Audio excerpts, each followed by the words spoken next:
Assalamualaikum warahmatullahi wabarakatuh. Saya Saidatul Karimah, Program Studi Pendidikan Biologi STKIP PGRI Banjarmasin. Kali ini kita akan membahas macam-macam reproduksi pada hewan.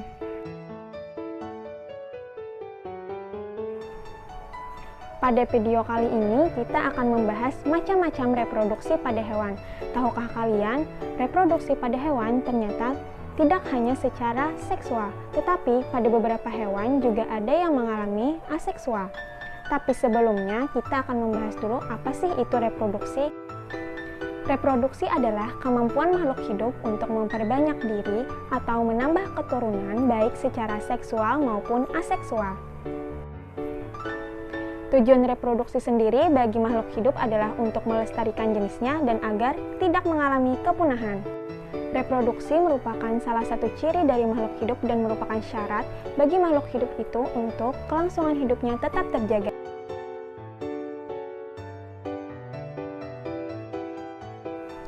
Reproduksi secara seksual dikenal juga dengan perkembangbiakan generatif. Sedangkan reproduksi secara aseksual dikenal juga dengan perkembangbiakan secara vegetatif. Berikut ini adalah beberapa perbedaan perkembangbiakan generatif atau seksual dengan perkembangbiakan vegetatif atau aseksual.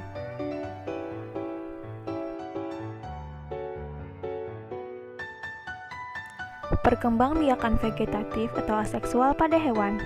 Perkembangbiakan secara vegetatif diantaranya tunas, fragmentasi, membelah diri, dan partogenesis.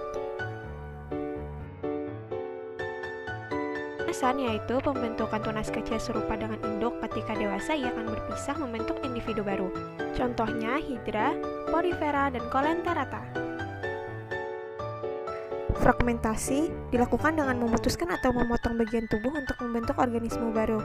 Contohnya pada cacing pipih dan cacing pita. Yang ketiga, membelah diri, yaitu membagi tubuhnya menjadi dua bagian yang sama, sehingga menghasilkan organisme baru. Contohnya amoeba.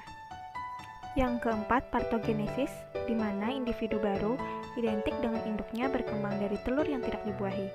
Partogenesis dipandang sebagai penyimpangan reproduksi seksual, contohnya pada lebah madu. Sekarang kita masuk pada materi perkembangbiakan generatif atau seksual pada hewan. Pada generatif, fertilisasi terbagi jadi dua macam, ada eksternal atau di luar dan internal atau di dalam.